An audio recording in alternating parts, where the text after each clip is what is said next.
Welcome back, one and all, to another day, another show of The Damage Report. I'm Iadarola, as always, but not as always, but always nice when it happens. We are joined on today's show by stand-up comedian, actor, host, writer, podcast host, probably additional things as well.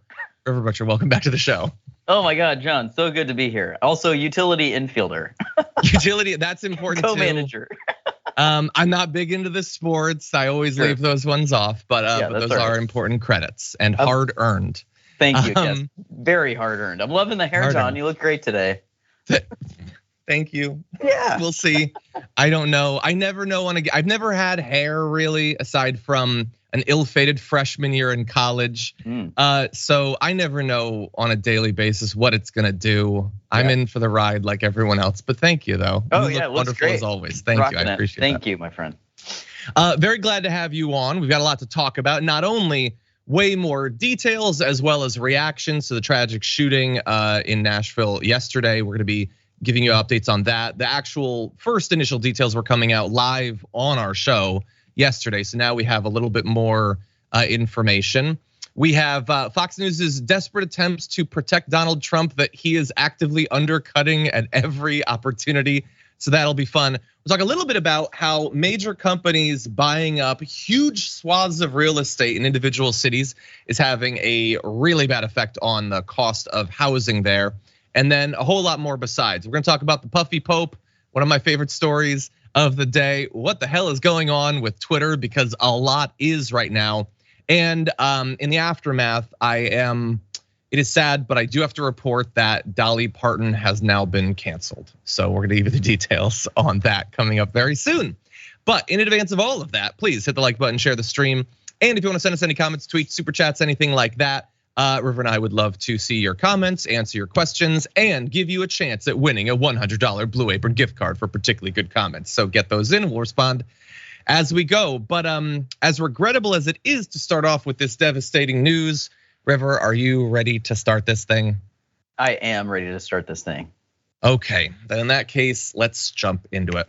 We now know far more about the devastating school shooting that happened just yesterday. Heavily armed assailant wielding 3 different guns shot 6 people, including 3 children at a private elementary school. The attacker was eventually shot dead by police. And although not all of the identities of those who were slain has been released, I do want to acknowledge the human toll of this tragedy. Here are 3 of the victims: Catherine Kuntz, Mike Hill, and Haley Scruggs. William Kinney and Evelyn Dykos, as well as Cynthia Peak, were also shot. I don't believe that any photos of them have been released. They are the 3 individuals, human beings, tragically taken long before their time as a result of America. And I'll just say that broadly. It's a combination of our politics and our media, our rhetoric, our culture, our society. All of what we have allowed to happen or been forced to watch to happen has once again produced a toll that you can measure in people taken from their families, from their friends, and those are just 3 and then 6 in total. As I alluded to, we didn't know exactly what weapons had been used yesterday when we were talking about this, but we now know that it was an assault-style rifle, an assault-style pistol, and another pistol as well. In fact, the Metro Nashville PD has put out photos of the guns. You can see them here. And so if anyone would like to, we can have another pointless debate about whether the type of gun matters. And I can weigh in on it, and maybe people in the audience can weigh in on it. But the thing is that the mass shooters have already weighed in on it, and they think it matters because whenever they can, they get these guns to make their job as easy as possible. Over and over and over again, it has become indisputable that they definitely think the type of gun matters.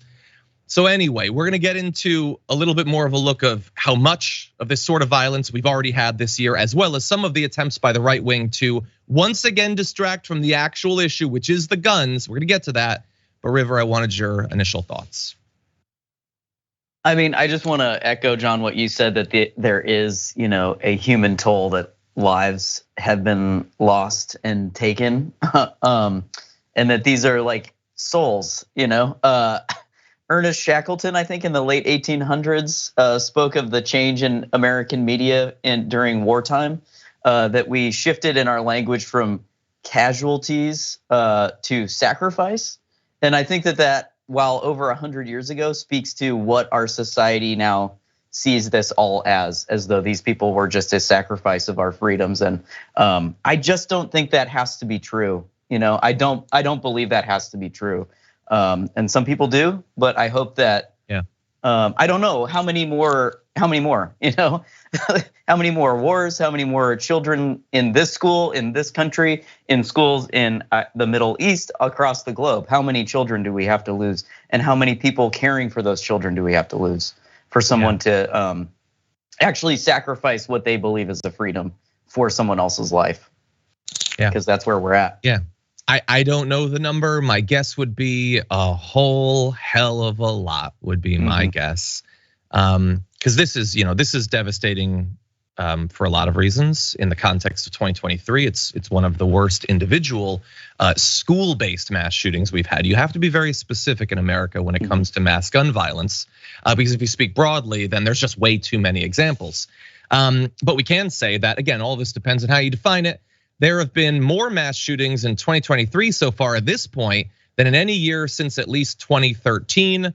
130 mass shootings this year. And I'll remind you, Christmas was like a week ago. We just started this thing and already we're ahead of the curve. There have been 13 school shootings that resulted in death or injury. There have been other school shootings where no one died, thankfully. We don't even count those. That's just, gun goes off in a school, who cares? There have been 13 where someone actually was injured or died. And for our international audience, or for maybe some American viewers who aren't that aware of what happens in other countries or how things go in other countries, no other developed nation, I will remind you, has mass shootings at the same scale or frequency as the US. Some will have individual instances of gun violence that are particularly tragic. I believe you can see on that a few years ago in France. Sometimes something like that will happen, but it is a constant in America. And there are certainly things that make America distinct from other countries, but not generally the things that the right will focus on in the wake of these shootings, as we'll get to. Mental illness is a problem in America. You know where else it's a problem? Literally everywhere there are humans, because it's a natural part of the human experience. It's something that needs to be managed and hopefully destigmatized. That is not something that is uniquely American. There are things that are somewhat uniquely American. Our particular formulation of media, particularly right-wing media, is no longer as unique internationally as it used to be. But certainly the way that we talk about guns, the guns that are available, the encouragement to have an arsenal, all of this, gun culture writ large. There are countries that have a lot of guns. There are countries that have permissive gun laws. There is no country quite like America, though, when it comes to guns. And I don't know. I think maybe that has something to do with it. Or what are your thoughts? I agree. I mean, I think that just to flip a perspective only slightly is that, like as you said, mental illness is not an America specific thing. It is a human specific thing that we are all affected by. But mental health care and just health care, because mental health care is health care, and the lack of it, period, whether that's access or just the existence of it, is an American issue, and to me is on purpose.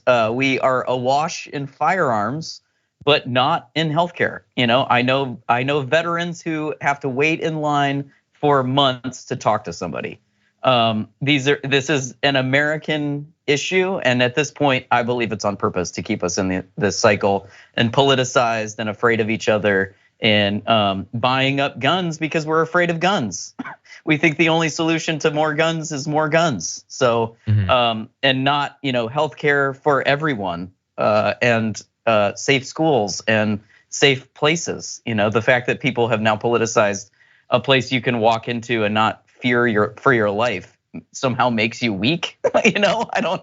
It's just it's a twisted logic that we have here in the States that we're now exporting everywhere. Yeah. So I'm not sure. 100%. Yeah. No, their suggestion is always going to be more guns. We're gonna get to it soon, always. And look, I think for multiple reasons. I mean, definitely because they are paid by the gun lobby. Never forget that, like, although it used to be a thing where the right wingers would like pretend to be like agree, like this is a tragedy. And they maybe wouldn't post about guns for like 48 hours or something. We're past that. They don't even need to pretend anymore. They don't care when kids get blown to pieces. They just don't.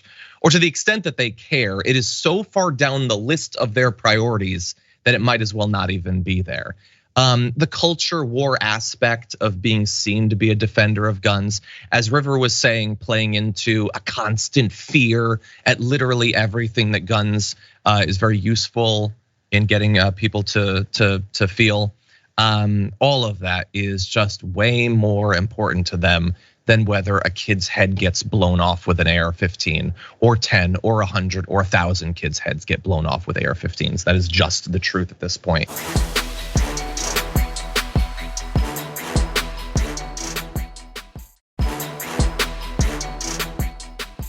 Now, I want to turn to, we're talking about why we think these things happen and what could potentially, we're hinting at what we think could be done to stop it. The right, as always, to the extent that they're going to talk about these things at all, and when they do, it's only because the media forces them to. They would ignore every one of these shootings if they could. They're going to come up with excuses. Some of them are the same as always. Some are distinctive to this particular shooting. So let's start to run through a few. I think pretty much everyone, the second they heard that there was a chance that the Nashville shooter might be trans, they knew, well, that's it. That's all the right wing is going to care about. And that has largely come to pass. Maybe moments later, Marjorie Greene was tweeting things like this. And I'm gonna read this tweet, but I'm going to say that I already feel sick even having to briefly have Marjorie Greene's words inhabit my mouth. How much hormones like testosterone and medications for mental illness was the transgender Nashville school shooter taking? Everyone can stop blaming guns now. You know, sometimes when you take a particularly ignorant, a moronic right winger, just filled with hatred and cruelty or whatever, and you don't hear them speaking, it can cloak the hatred, the cruelty, and the ignorance. I would like to give credit to Marjorie Greene for making sure that she can't cloak it in any format. Literally just a tweet. It is clear how stupid she is, how hateful she is, how clear her strategy is. She literally says everyone can stop blaming guns now. So she is happy to take up transphobia as a convenient thing to distract from the actual guns that are killing people. You can't kill anyone with transgenderism. That's not a thing that is fatal. ARs are fatal. That's why people pick them up and use them when they try to gun people down. And so while there's a lot of back and forth in the media about questions of gender identity for the shooter, and a lot of people are talking in very different ways about it, for Marjorie Greene, it is obvious that this is nothing but a convenient thing to focus on to distract from guns and probably also throw fuel on the fire of the anti-trans war that the right wing has been waging for multiple years. River, what do you think? I mean, she is just really good at finding whatever convenient story she needs to hit as many bingo squares in her sort of, I don't know, mission to just be the star of the right. As soon as I saw that this person was using a different name online, I was like, okay, to me, this is just like, if that is the case, and I don't know, it's hard to speculate. Just because somebody's using a different name online does not mean that they're trans. And even if they are, they're a human being living in America, where they're also being persecuted on a daily basis. I don't want to get into the weeds of all of it because I don't know. But yeah, exactly. I don't know, and so it's that's the sad thing that I've thought for years is we as a country would rather wait to diversify our school shootings than do something about the guns, the firearms. We would rather wait until women, trans people, people of color are, and that's happening. It's happening. We're so awash in high capacity firearms. Because for me that is the issue. We don't actually have to get into a Second Amendment debate. We could actually just talk about high capacity and the fact that is the rise in mass shootings is high capacity firearms that there's just no getting around it. You talk about a handgun, someone can take that person down a lot faster. And it sucks to be like, well, let's see how far we can get with this. But that is actually, the person being trans is not the issue. The person being, toxic masculinity, sure, yes, that's a thing we need to discuss. But the issue is high capacity firearms and how awash this is a child with their hands on multiples. That is the issue, and they will do anything to distract from that. Because you look at any of the recent shootings that are, for all intents and purposes, straight, white, cisgender young men, and conveniently, there's no politics for them to talk about at that point. They in fact say, "Don't politicize this." Yep. So okay, let's not. It is about high capacity firearms. That's what it's about, and we can have a reasoned discussion about how to move forward about this. Yeah, 100%. I mean, like, isn't it amazing how quickly identity can matter when it has never mattered to them before? Yeah. What are we gonna bet? Is it 99% of school shooters have been cis white men? Is it 95? Is it 99? I don't know. It's somewhere around there. That has never mattered to her or to any right winger. That identity has never been. When they literally write their politics down in a manifesto, it doesn't matter. So interesting when all of a sudden identity does care. And by the way, I just want to dig just briefly into some of the things that she said there, and bearing in mind that there's a lot of hatred there. So by the way, so she thinks, you'll notice, first of all, automatically conflates being transgender with a mental illness, just natural transphobia that she's gonna throw in there. But then says, it isn't, look at how they think about their idea of mental illness. It isn't that the person has mental illness. It's in her mind that they might have been treating it with medication. The mental illness to her is not the problem. It's medication being available to deal with mental illness is how she would present it. And I would also remind you, by the way, let's say that you accept all of the hateful transphobia from Marjorie Greene, that you have these people that, how could we possibly have them going around? She wants them to be able to buy AR still. But to be very clear, she thinks they're dangerous and mentally ill and should be able to buy military weapons of war. So again, like, it is amazing the argument that she seems to be making and then actually isn't. And I will say that I might be wrong, only because these people in the last 40 years haven't found a single instance in which they think a gun should be stopped from being purchased. The last time was when the Black Panthers wanted to use them. They didn't think it was a good idea then. And you are beginning to see the brewings of, well, maybe gun control is a good thing, but only for people that we define as being trans. So we'll see if that continues. We've been seeing the beginning whisperings of that. We'll see if there's more. I do want to give a response to Marjorie Greene. Representative Alexandria Ocasio-Cortez was reached out to about this, and she said it's absolutely disgusting, and she should be looking into a mirror as to why she's defending and posing with the same weapons that are being used to kill children, teachers, and educators. It's not about, well, and this is to go on to Marjorie Greene, who I will remind you went to DC to stalk and harass the survivor of a mass shooting, give you an idea of how cruel and horrible this person is. She says it's not about their identity, when she is 100% trying to make it about their identity. It's the questions, or this is what kind of hormones are they on? What kind of medications are they taking for mental illness? What is causing this aggression in this biological female who identifies as a male for them to go in and murder children? So obviously a lot of transphobia and hatred in there. But again, now she cares a little bit. The hatred that would lead a cis white male, by the dozens and dozens to do it, not interested in that, doesn't care at all, and thinks that they should be able to get access to the guns as well, by the way. But all of a sudden, very interested in finding out what medications and when and why and how and all of this stuff. We knew it was gonna come, River. For sure. I just hate it. Yeah, I mean, interesting. We're not talking about the hormone levels of like cis males that do this again. And these two, not to pit these us against each other. I mean, that's the point, right? Like somehow this person would have been, it would have been all right if she was not. And we don't even know that this person is trans or doing any of this. It is just it is just a convenient scapegoat for people, for us to not talk about the fact that a child, no matter what, has at this point unrestricted access to high capacity firearms. Yeah. And is living in a country that has our tolerance for violence has been lowered and lowered and lowered. Or raised and raised and raised over. I am 40 years old. When Columbine happened, it was like the earth stood still. Yeah. We could not believe. And now that is an almost daily occurrence. Yeah. It's amazing what can be normalized. Absolutely. Anything in America except for healthcare. Yeah, that's true. Getting access to it, yeah. Yeah, healthcare, social security net, like literally anything that helps people. Yeah, 100%. Okay, we're gonna take a quick break. We're gonna come back and give you a little bit more of the attempts to deflect from this. So we're gonna stay on this for a bit because it's a major story, and then we do have other news. So stick around. We'll be right back.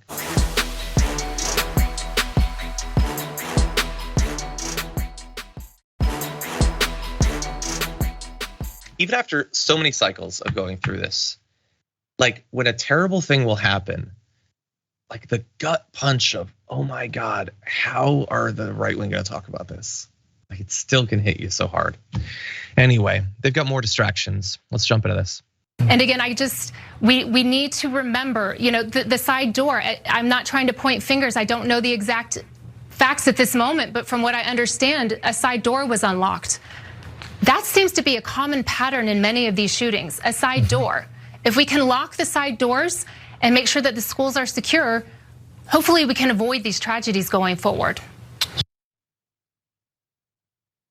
That is a former FBI agent that Fox News had on, Nicole Parker, who zeroes in on the true threat to kids' lives, side doors that weren't locked.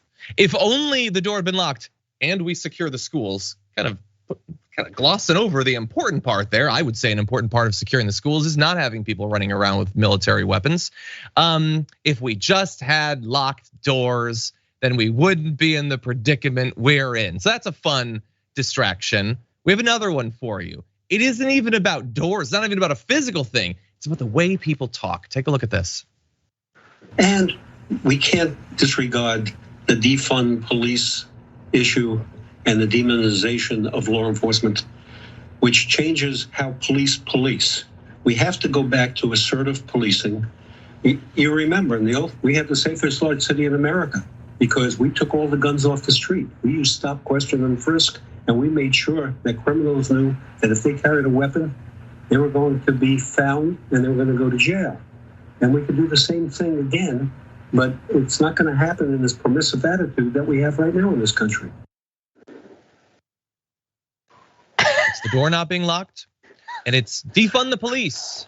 Because after some people said defund the police, then the fear that people had that they might be caught would suddenly go away.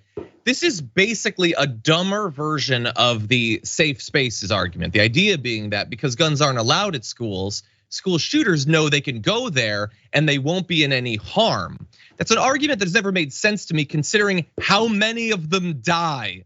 They know that they're likely to be shot. This shooter was shot and killed. Often they get shot and killed, or they kill themselves. They know they're going to die and it doesn't change their behavior in literally any way. God, we have the dumbest people in the world flooding the airwaves in the wake of shootings, River. It is a real, I mean, I'm not even gonna talk about the locked door thing because that's clearly just like a scapegoat for, we'll just shut children into, let's just turn everything into a private prison. I mean, it's worked really well for private prisons, so why not we just do that? And as though private prisons are not full of violence that happens within them. That's a whole nother show, I feel like. But to have then this NYPD guy talking about Nashville and saying we need to bring back stop and frisk, that seemingly doesn't fit into the Second Amendment narrative that you can't, like, okay, you can have any gun you want, but also we need to police you and take all your guns away. These two things are opposing conversations, and it's all just distracting from the fact, again, that anyone in this country can get their hands on a high capacity rifle overnight. You can get it on credit online. You can get an AR-15 with a credit card. That is just essentially wrong because of exactly what you're saying, that people are losing it and going on these suicide missions essentially. And if you don't even have to wait for it, you're gonna do it. That's why we have like waiting periods, because people try to buy a thing when they are upset, and then they have to think about it for longer than 24 hours. The only thing I disagree with you on, River, is that I don't think he's being inconsistent. Yes, he does want to stop and frisk random people, but that does not mean he wants to seize their guns. You stop and frisk them, you find the gun, and then you say, cool gun, bro. Yeah. And then you high five and you go on about your day. Exactly. What do you do when you find the gun? And we all know what that dog whistle is, which is if you are black, brown, you are not going to hang on to the gun that you potentially legally own. Exactly. Or trans, if you're stopped and frisked and you're trans, you probably have a gun and we're going to put you in jail. 100%. It's just sheer madness. But and as many people are noting, the shooter blew through a locked door already in this particular case. It would be so stupid even if that hadn't been the case. But you know what gets you through a locked door? An assault rifle gets you through a locked door. The idea that schools are gonna be hardened so that no one can even theoretically get in is madness. That's not how any of this works.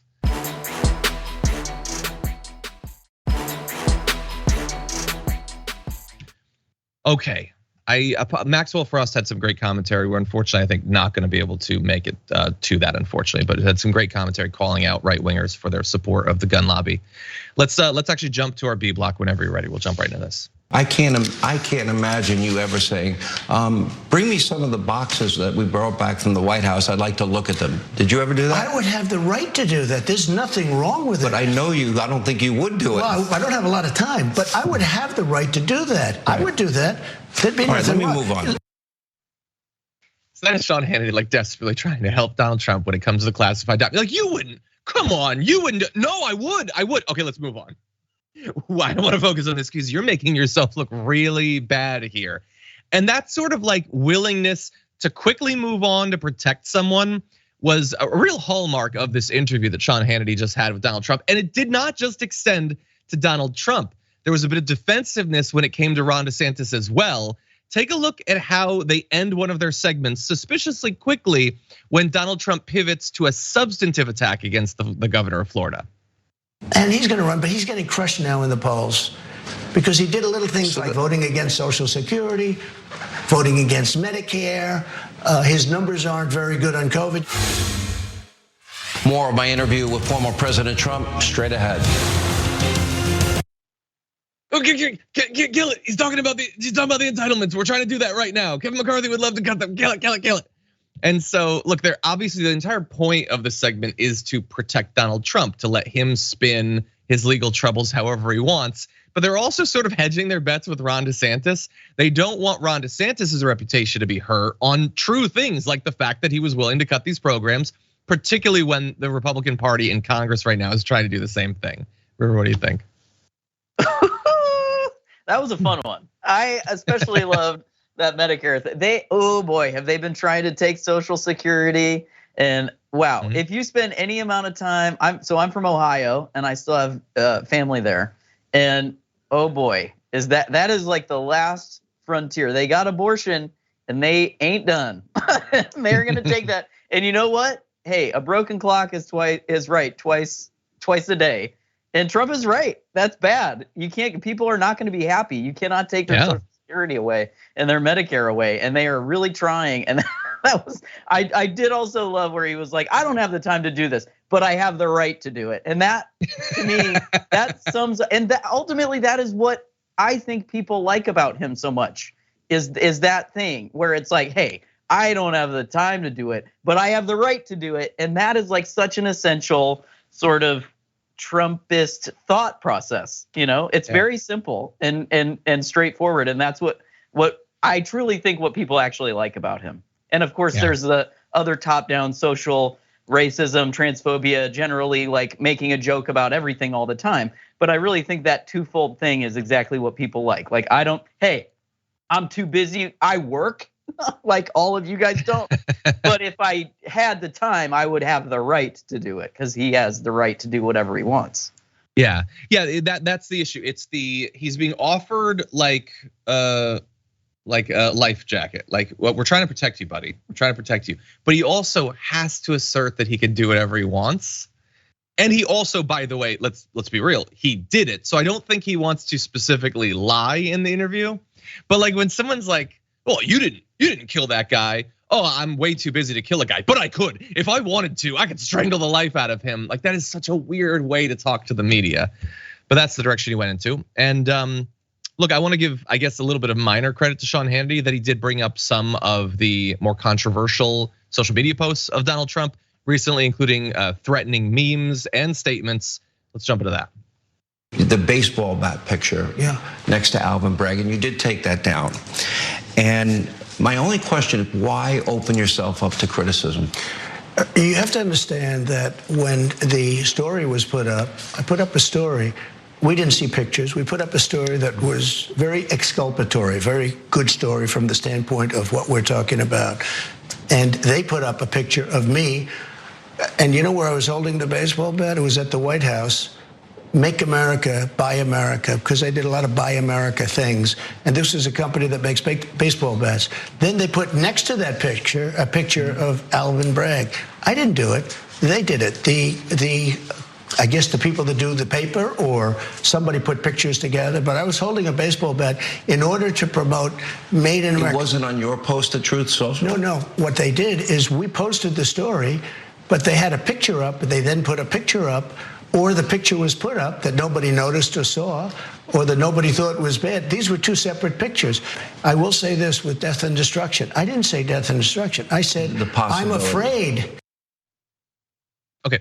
So if he was being honest there, both of those defenses would be, I'll say dog food, because we have language requirements. Would you be surprised to find out that he's also lying? So here's the actual post. The post with him with a baseball bat. By the way, look, it is true to some extent to say he didn't put up the photo himself. He didn't Photoshop it or whatever, but it is the thumbnail for that story. When you post that story, like on Twitter, it uses the thumbnail from the story. So it is on his thing. He can see that instantly when he posts it, and he decided to keep it up. And even if not, notice that he says he didn't do it, I didn't do it, it was a bad, it was Make America, Buy America, whatever. But he didn't say, and it bothers me deeply that the National File would do this, that they're spreading these sorts of violent images, and it's never acceptable. And it bothers me so much that I accidentally did it. Nobody should be posting these things. You'll notice he doesn't say anything like that. He's only trying to claim that it wasn't him. He's fine with the thing happening. When it comes to death and destruction, he was asked, so you didn't say death and destruction. He said, no. Well, here it is. He did say death and destruction, and he did not say that he's afraid of it in the post. Now, he didn't specifically say, I want death and destruction. He's got the minimal neurons necessary to know that he can't make it that direct, but he is also lying there. And again, he does not make clear that these sorts of threats are never acceptable. Nobody should be threatening their political opponents. It's always just like sort of like throwing it out there, seeing how people react, and then moving on with his life. River, what do you think? First of all, I would love a soundbite of him just saying, I'm afraid over and over again. That would be great. And second, man, does he remind me so much of like kids I went to kindergarten with, and honestly myself. Like, I'm not gonna lie, like, you know, when you're like a kid and you get caught with something and you're like, well, but you see, it was that, and like, it's the spin on this guy is just, it's like the game of life and you are taking a roll. Like, it's incredible the way, I mean, because what's wild is he's actually accurate to a certain degree, but there's no substance to the way that he's presenting it. He's like kind of right that was just generated by the thing, but he's trying to play it as though he still agrees with it. You know, like I don't want to come down on anything too hard because people probably like it. You know, the wrong people dislike it. So I'll keep it around as best I can. I'll spin these plates as much as I can. Exactly. I'll spin these Donald J. Trump collectible plates available now. Yeah. Enter your email address and you'll get one free. Yeah. And look, again, I guess it's good that Sean Hannity at least asked about it. But Fox has been grappling with these violent messages of the last few days. And like Stuart Varney was critical of Trump for it, but Rachel Campos Duffy was like, well, we could make a list of all the things he said that I don't like, but people find it appealing. Yeah, but like you are supposed to be a person that has principles. You are supposed to be able to take a stand, whether you're a commentator on Fox or Donald Trump. If you didn't do it, if it was a total accident, then you should be way more angry, not at the critics, but at the person who I guess put up the thumbnail and made you accidentally a part of that. But he is not mad at them literally at all. The entire argument is absolute BS. Anyway, we need to take our second break. When we come back, we have students at a university in Texas suing the school president over banning a drag show, a charity drag show. We're gonna give you details on that and more after this.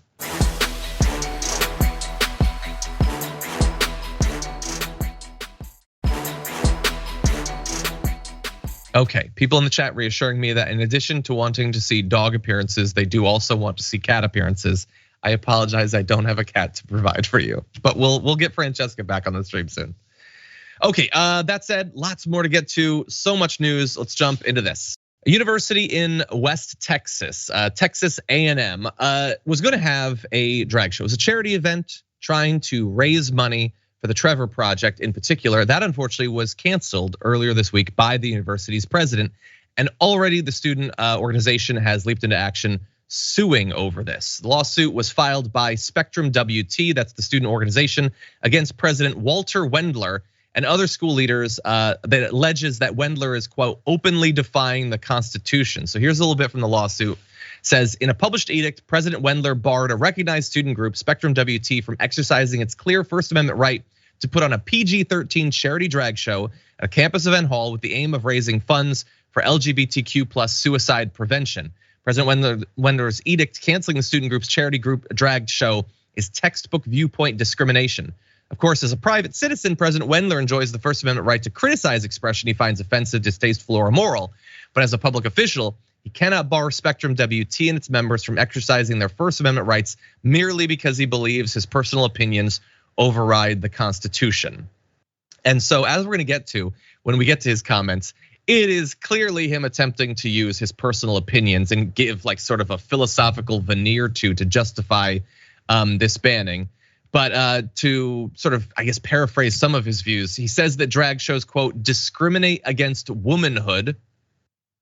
He compared them to blackface and says there's no such thing as a harmless drag show. So I've heard those same arguments made all very recently in the last year or so from a number of people that have tried to, what's the term for it? It's when you use supposed empathy and compassion as a shield for your hatred. Concern trolling, I think, is the term. It's, oh, I'm not trying to stop the drag show. It's that I'm worried about women being discriminated against. That'll work, right? That makes me seem compassionate, and that's what he's doing here. He's just trying, either he hates drag shows, probably because he's been convinced to by right-wing propaganda, or he's trying to elevate himself on the national stage by being one of the right-wingers seen to be fighting back against these events. River, what do you think? I mean, I think it's a twofer, John. I mean, why not?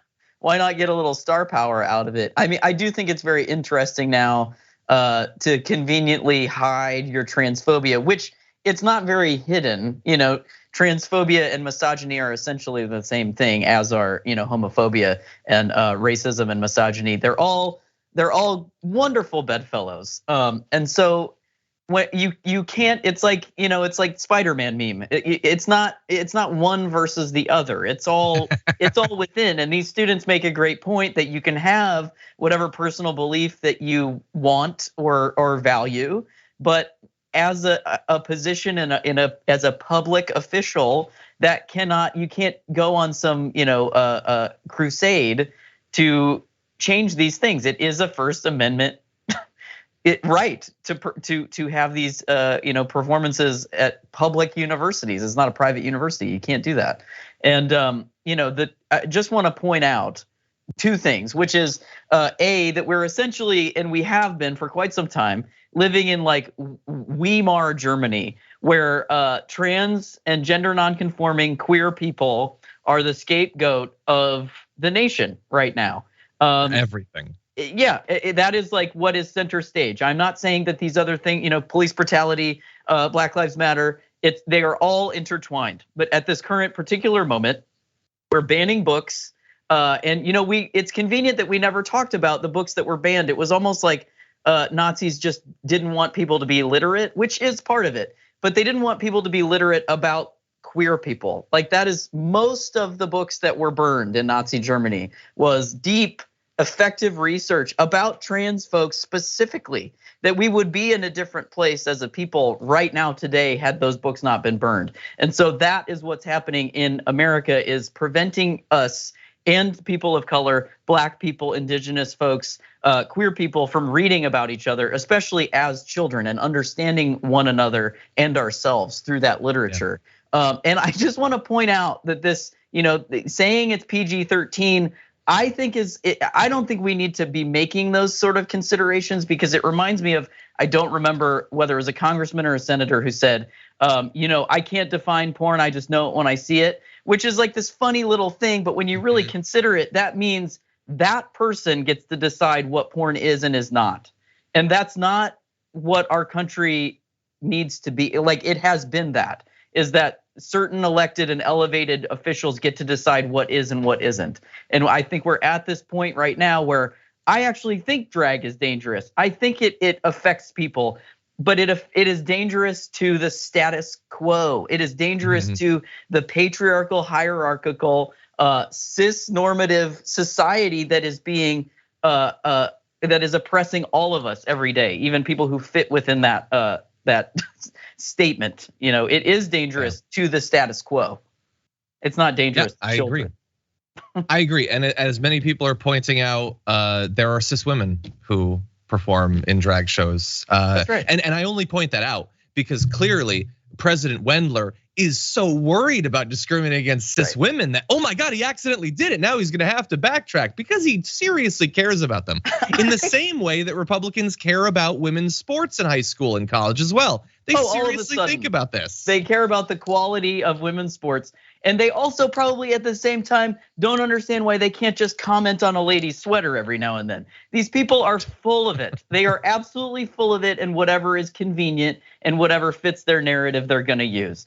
People don't actually, the support of women's sports is almost, in terms of monetarily, materially, is almost non-existent in this country until there is a trans woman who wants to play. And then all of a sudden we have to worry about, the sanctity of women's sports. And women's sports has kept women from competition with men for years. And we could be doing that. We could all just be playing sports together. And ultimately we're talking about kids and like kids who just want to be in community with each other and play sports with their friends, that's what this event is for people to be in community with each other, which I would circle back to our first story, is the breaking up of community. And I don't just mean the LGBT community, I literally mean your neighbors, the people that you live with, that you shop for your groceries with, that you drive with. We are so broken apart and afraid of each other, and having community with each other is actually what prevents this violence. Because if you know someone, it's a lot harder to be cruel and violent to them.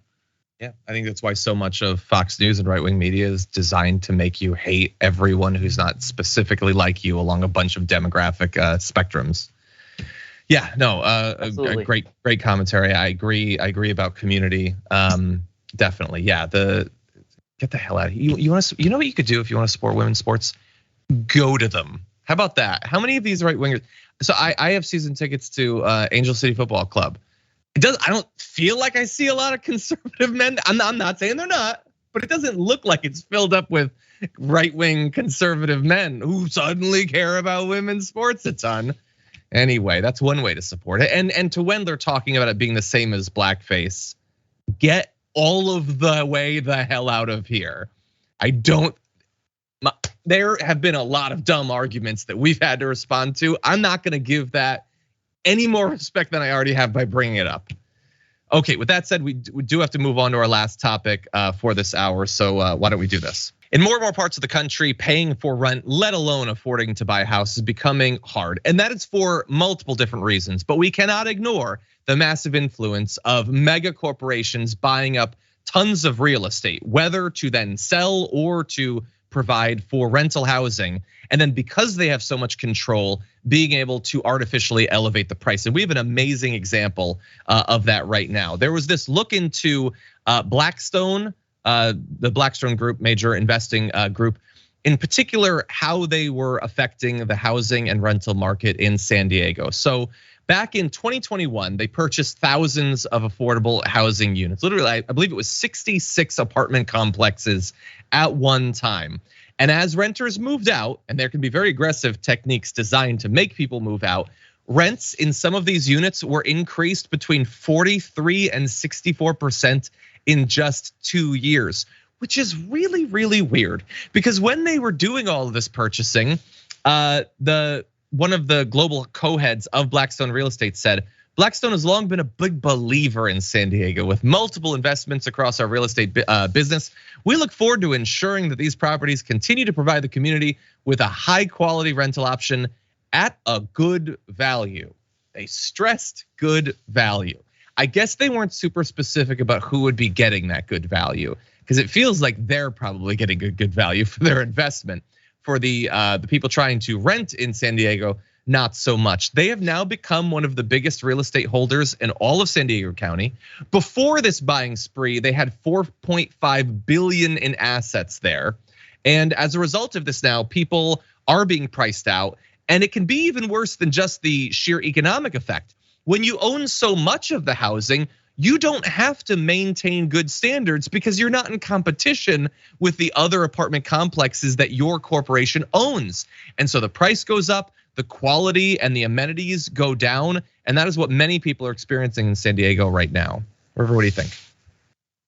I mean, welcome to the slumlords. You know, it's just very, it does not bode well, I don't think, for cities like San Francisco being sort of the blueprint of this, and now moving on to San Diego. There's no competition for price. There's no competition for renters to be protected. I mean, I live in Los Angeles. This stuff is already going on where these corporations put out these letters to people that look very official, that they have no recourse for anything, and people believe it because why wouldn't they? Sometimes it's somebody's first time renting, like people are English as a second language, like it's taking advantage of the common person. I mean, the idea that we have a middle class is a joke at this point.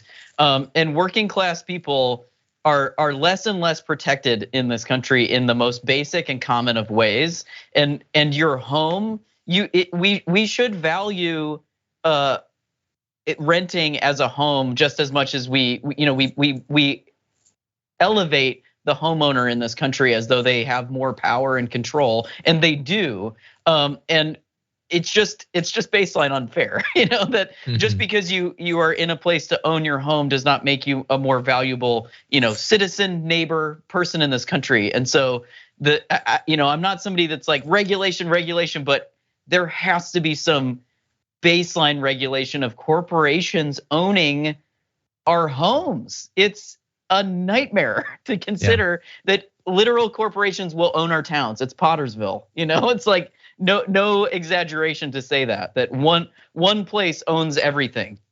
And it's exactly. It's not our government, which I also don't totally agree with, but there's got to be some balance, Yeah, and it can be bad enough when you have a monopoly in all sorts of different products. They're almost always bad, but we're not talking about some sort of like optional thing that people can just decide, well, I guess I won't buy a yacht. This is housing. This is as foundational as anything you spend money on. And so, yeah, I don't know exactly where you strike that balance, but I have a feeling where you shouldn't strike it is where it's at right now in San Diego. Okay, unfortunately, that's all the time we have for the first hour of our show. Thank you to everybody who's been watching along. There is much more to come in the aftermath, though, including who is the puffy Pope and what is he up to, as well as what the hell is going on Twitter. And maybe we can speculate a little bit about how much longer it'll actually last. So lots more to look forward to, so don't go anywhere. River and I will be back after this.